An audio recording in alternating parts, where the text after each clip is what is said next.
Bon bah salut Cyril, Salut. ça va? Ouais, ça va. On se retrouve ici pour le championnat Aura, donc Auvergne-Rhône-Alpes à Montélimar. Déjà, t'en penses quoi du circuit rapidement? C'est un circuit très roulant, avec juste deux montées, donc c'est facile à gérer. C'est clairement pas le meilleur circuit parce que je suis habitué à courir en Coupe de France. Mais Ouais. enfin, une belle journée avec les copains. Ok, donc tu fais des Coupes de France. Ouais.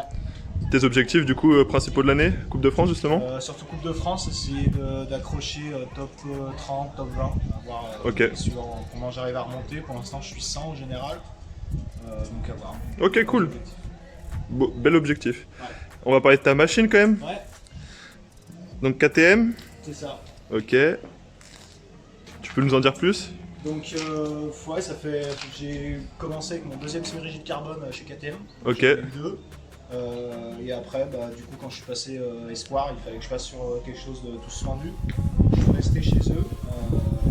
J'ai eu l'ancien modèle, donc avec l'ancien cadre, et celui-là, c'est le nouveau cadre de 2020. Parce que le modèle c'est quoi? C'est le modèle chez KTM, c'est le Scarp. Le Scarp, ok. Voilà, c'est le modèle cross-country de la marque. Donc là, il est tout en carbone, tout carbone. Ouais. Triangle arrière aussi. Triangle arrière, biellette aussi, Ok. tout carbone. Ok, biellette aussi. Ouais. Ouais. Super. Triangle arrière rigide, pas de biellette ici.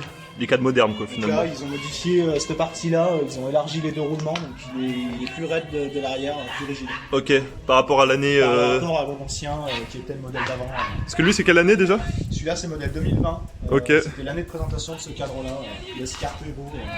Et c'est le cadre actuel encore. Ouais, c'est encore le cas actuel sur le modèle 2021. Ce que tu me disais hors caméra, c'est qu'il y a aussi un modèle plus haut de gamme, c'est ça? Avec Ouais. des fibres différentes. Il y a un modèle Scarp Sonic, donc il faut savoir qu'il y a différents niveaux de gamme de finition. Ouais. Chez KTM, en fait, ils n'ont pas forcément de préférence entre du Fox ou du Shimano ou du SRAM. Et sur ce modèle-là, d'origine, on est sur du XTR, c'est le modèle Prime. Après, on a le Prestige qui est en SRAM. Ok. Et après, on a le Sonic. Et maintenant, même le Exonic. Le X-Sonic?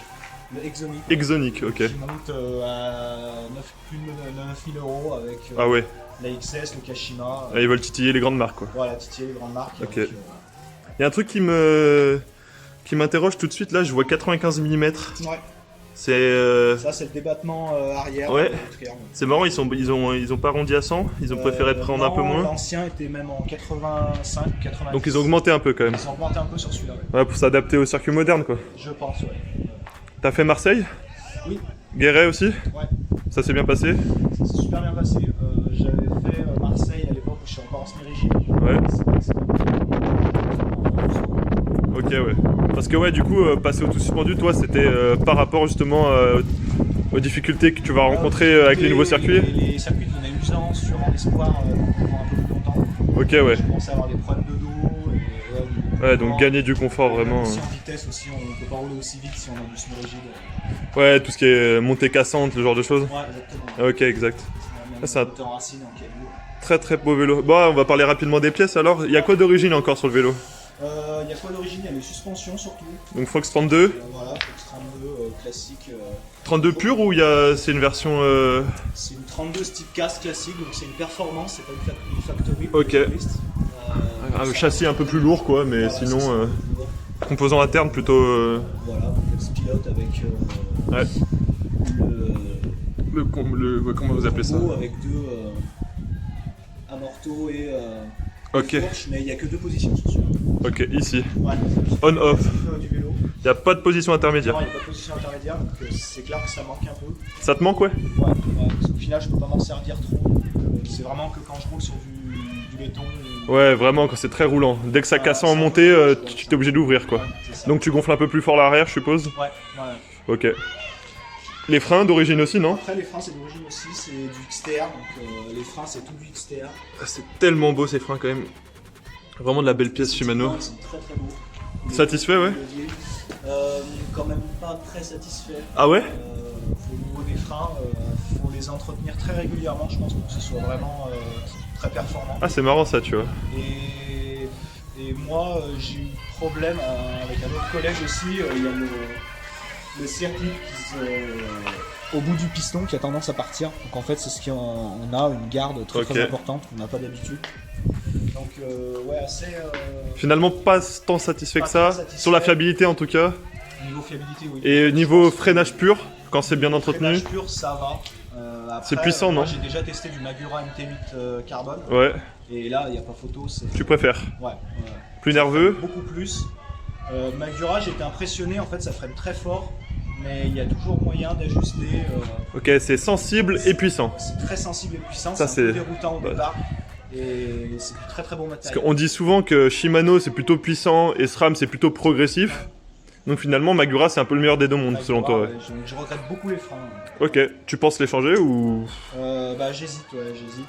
Après c'est un gros billet aussi, c'est Ah ouais. c'est 450, 500 J'allais dire 400, ouais. Mais voilà, ça peut être... pour l'instant je pense pas.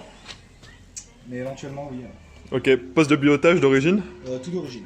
Potence cintre. Potence cintre, c'est tout de l'alu sur ce modèle-là. Ok, full alu. Il n'y a pas de carbone. Ouais. Donc tout d'origine. T'en as pas grand chose à faire, je suppose. Non. C'est en 740. Ouais, de mémoire, oui. Ok. Ouais, bah c'est un peu les standards. Hein.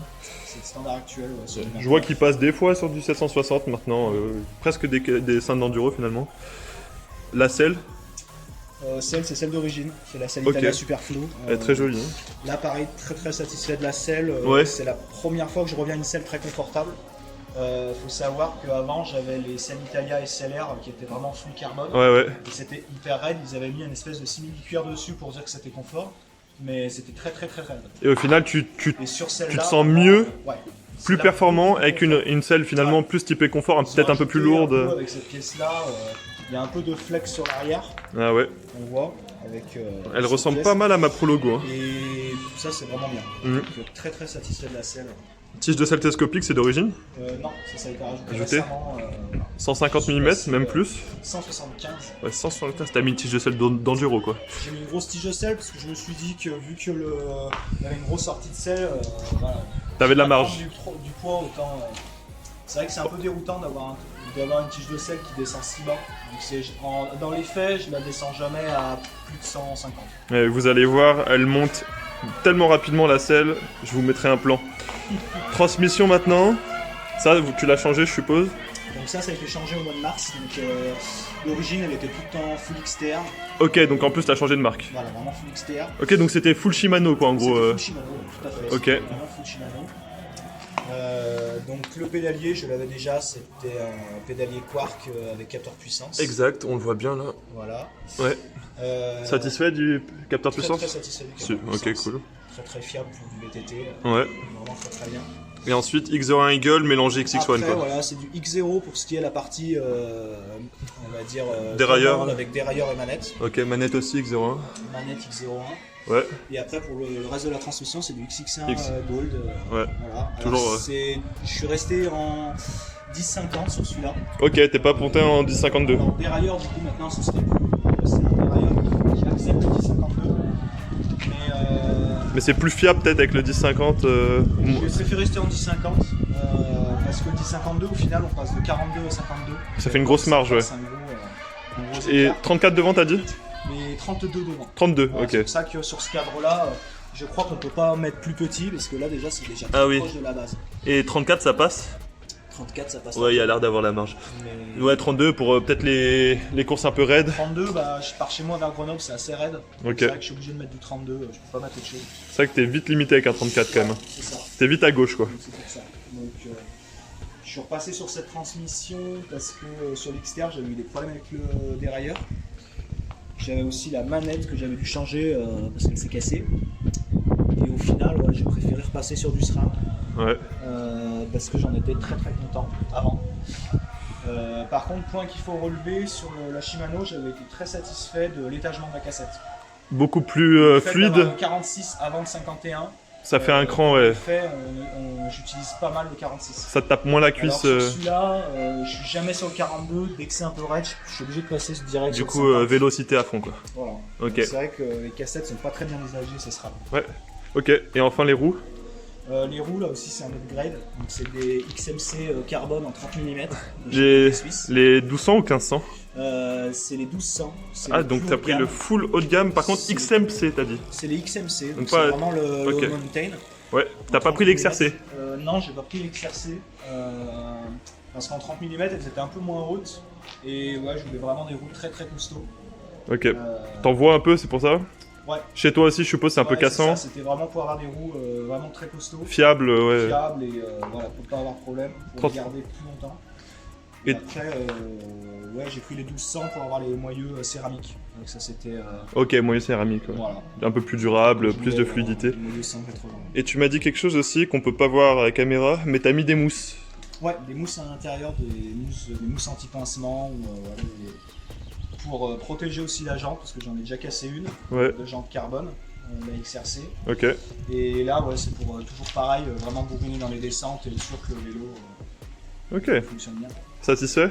Très satisfait des inserts, ouais. Ça, c'est pas très connu encore. Tu sens vraiment une différence niveau pilotage, notamment au niveau de la déformation du pneu? Je pense, oui, que quand tu roules en basse pression, ça bouge un peu moins, c'est un peu moins cet effet de flottement. Ouais. Surtout que là, on est sur des grosses sections de 2,35. 2,35, ouais, t'as mis du large. Ouais. La jante soit en 30 mm, on se rend pas compte, mais 30 mm, quand on voit la jante sans le pneu, c'est juste énorme. Ouais, c'est très large. Ouais. Et je pense que ça aide quand même, ouais. Flottement. Et, ça stabilise un peu, ça évite qu'ils se déforment trop. Nous en cross-country, ça sécurise un peu les jantes. Moi je sais que généralement, voilà, les pierriers je les place plus vite que les autres parce que je sais que je peux y aller, les jantes. T'as moins peur, ouais. Safe. Ok. Et enfin, les pneus.